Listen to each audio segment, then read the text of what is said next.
I was 26 years old at the time, and this is how I almost lost my life on Christmas. I was living alone and doing well for myself, and although I wasn't married and didn't even have a girlfriend, I felt pretty accomplished. Everything was going smoothly until my cousin, who was around the same age as me, decided to move into town. He needed a place to stay while he looked for an apartment, and I agreed to let him crash at my house for a couple of weeks. But those couple of weeks turned into a couple of months, and before I knew it, we were living as housemates. I didn't mind my cousin staying with me, even though he wasn't paying any rent. It was nice to have some company, especially since it was Christmas. I made plans on how we would spend Christmas together, but my cousin bailed on me last minute saying he had other plans, so there I was, alone on Christmas Day, eating fast food and having a Netflix marathon. Evening rolled by and I was still watching TV when I heard the front door open and close.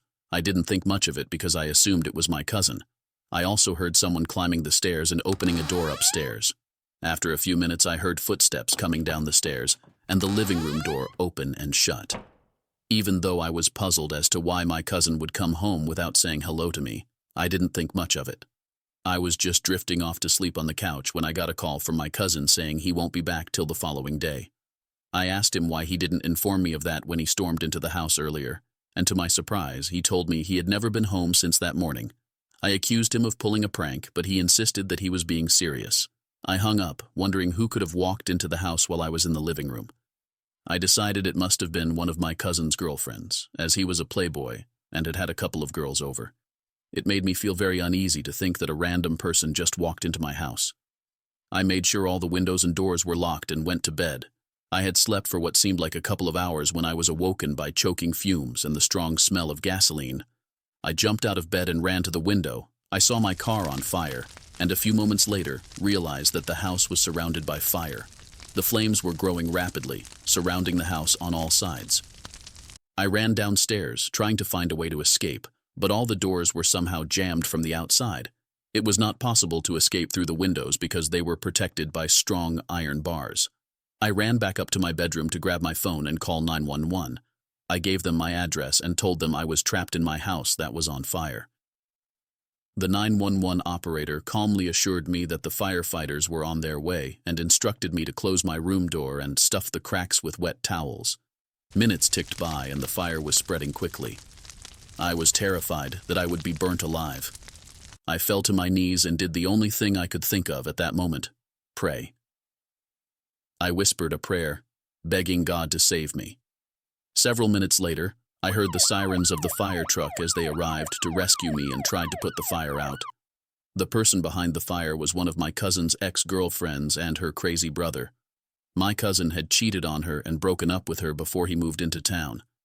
She had tried to trace him for months, and when she finally had his address, she plotted this crazy revenge with her brother's help. The plan was to burn his house, and him along with it. Except this was not his house, and of course, I was conveniently the only one home that night. I consider myself a very lucky person. I lost my house, but I am so grateful for receiving a second chance at life.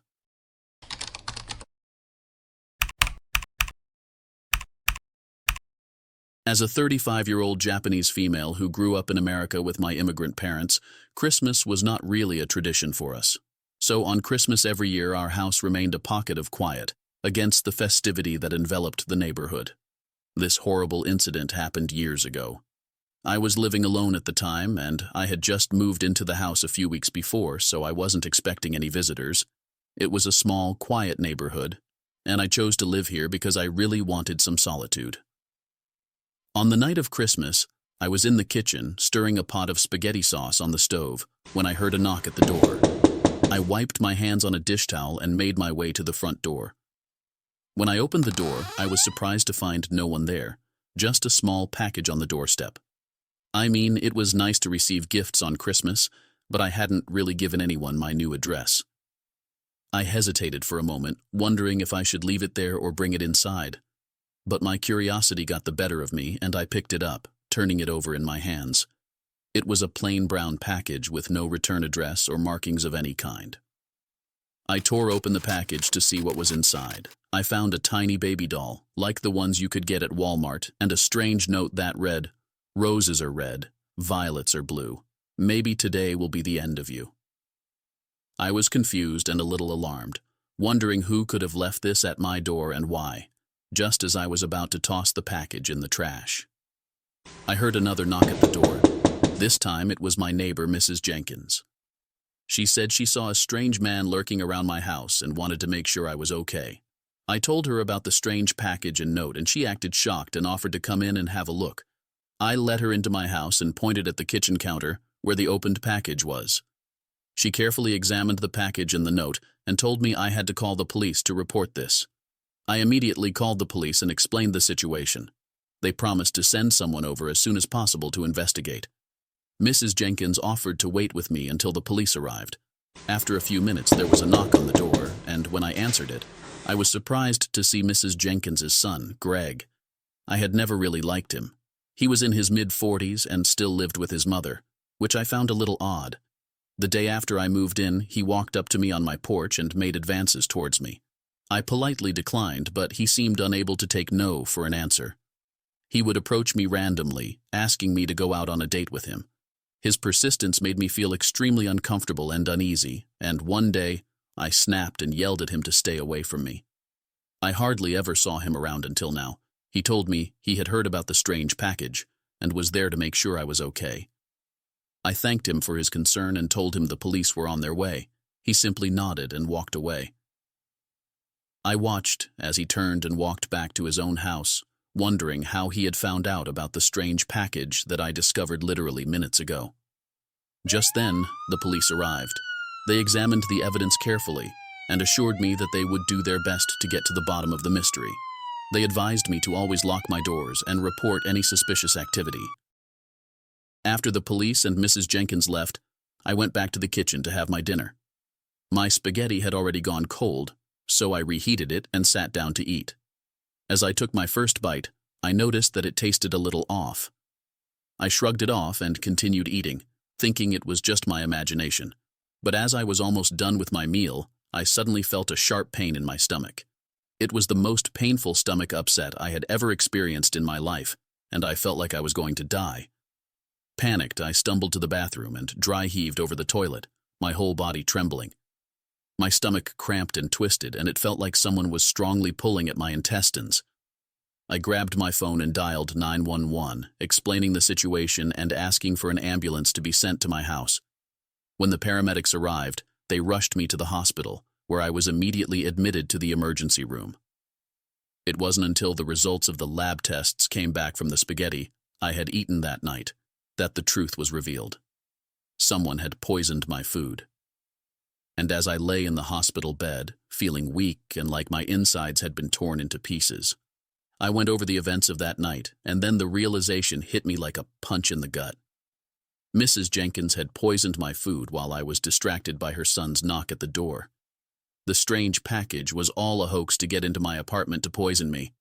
I found it hard to imagine that a woman and her son will connive to poison me just because I turned down his advances. Rumors of my food poisoning circulated round the neighborhood, and I discovered that a few years ago, a young girl who lived in that same house with her parents had died due to food poisoning as well. No doubt Mrs. Jenkins and her son were responsible for that as well. The poison had wreaked havoc on my stomach, causing permanent damage that would plague me for the rest of my life. I have to follow a strict diet and take medication to manage the pain and discomfort. Neither Mrs. Jenkins nor her son were ever arrested.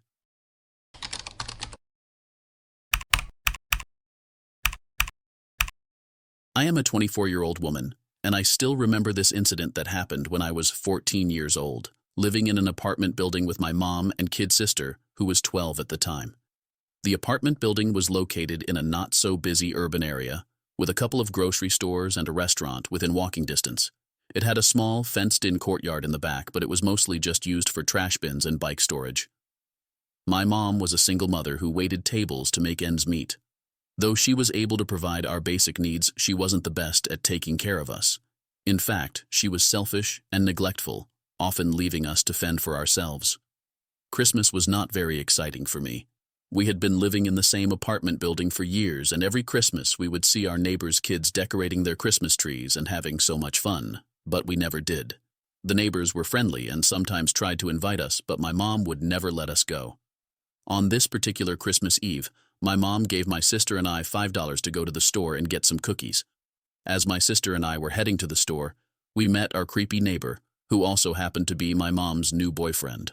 His name was Don, and he had moved into an apartment across from ours. He was a creepy man in his mid-40s with thinning hair and a scruffy beard. He had piercing blue eyes that seemed to look right through you, and he had a crooked smile that never reached his eyes.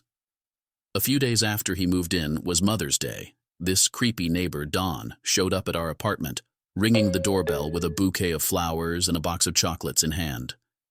My mom was so happy, gushing about how no other man had ever been so thoughtful for her. She had had several boyfriends in the past, but none of them were particularly good. They were all abusive and controlling, and I was always worried about what would happen to us if my mom married any of them. Well, it didn't take long for my mom to fall for his charms and start dating him. Don was no different from my mother's exes, but there was just something off about him, and his bad boy vibes only made him more unsettling to me. He was always dressed in leather jackets and faded jeans, and he had several tattoos visible on his arms and neck. For some reason, my mom was always attracted to men like him. Despite my protests and pleas, Don was a regular presence in our lives, and things only seemed to get worse. Whenever my mom was around, he would act like a saint, charming her with his words and gestures. But the moment she turned her back, he would become a different person. The man was abusive and manipulative, and my mom seemed to turn a blind eye to everything he did. He would hit and yell at me and my sister, and my mom would always take his side, accusing us of begging for attention. It was a toxic and abusive situation, and I felt trapped and helpless. After my sister and I got back from the store, I went down to take out the trash and saw Don having an altercation with two men outside a black car. The argument was heated, and I could see them gesturing wildly, but I couldn't make out what they were saying. The men were both tall and muscular, with short, buzzed hair and cold, hard eyes. They looked like they meant business. Suddenly, the two men punched Don in the face, knocking him to the ground. He groaned and clutched his face as the men grabbed him by the arms and shoved him inside the car. The two men turned to look around, as if trying to make sure no one had witnessed what had happened. One of the men turned and saw me. He looked at me for a few seconds as I stood there, frozen in shock with my heart pounding in my chest. After a brief moment, both men got into the car and sped off, leaving a trail of tire marks behind. It was like something out of a movie. I quickly dumped the trash and ran back upstairs, never telling anyone what I saw. After a few days of not seeing or hearing from Don, my mom informed the police that he was missing. The police came over to our apartment to investigate, and they questioned a few neighbors and even tried to question me. But I never told anyone what I saw. It's been over 10 years now, and no one has ever seen Don again since that day. I don't know what happened to him, but I can only hope that those men got rid of him for good, and that he's no longer able to harm anyone else.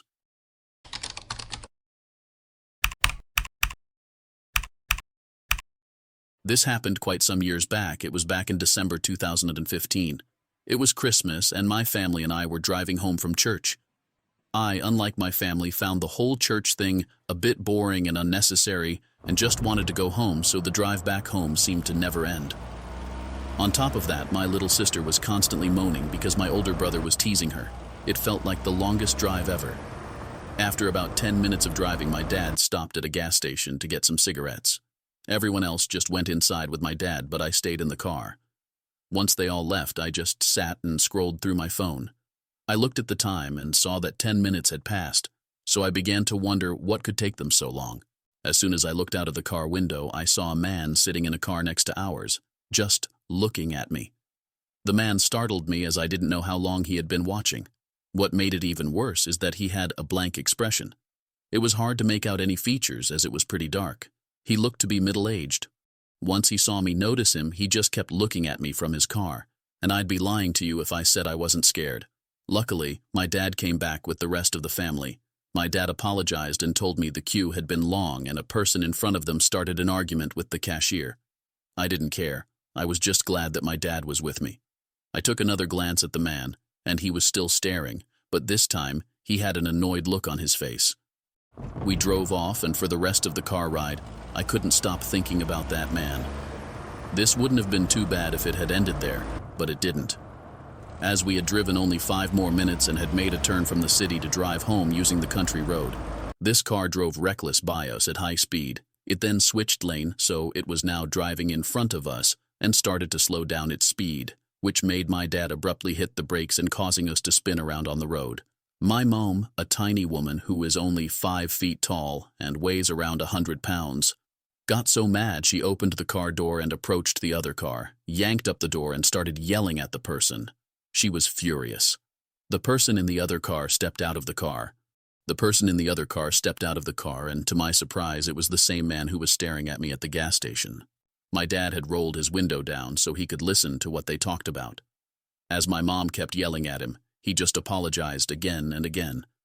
Now, the worst part is that he didn't even pay attention to my mother, but just stared directly at the car, more specifically at me. I told my dad about what happened at the gas station, but he said that it was probably just a coincidence. We drove home and was just happy that no one got hurt. Later that night, I was playing computer while everyone else slept, and luckily for me, a storm was raging over us. I love storms. Just knowing that it snows heavily outside while you are inside, I just enjoyed the ambience. That didn't last for long as I heard something smash into the window behind me.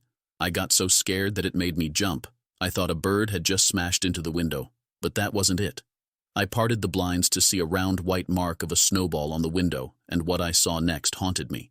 I saw a man standing next to the car, looking up at my room. I took a closer look, and I nearly had a heart attack when I noticed that it was the same man that I saw at the gas station. I yelled from the top of my lungs, screaming for my dad. My dad came running down the stairs and entered my room. Annoyingly, he asked me what the hell I was screaming for. I told him about the man, and I explained everything that had happened. My dad took one of his golf clubs and told me to call the police. After 5 minutes, the police turned up outside our house and found the man in our shed. He got arrested, and that was the last time I saw him.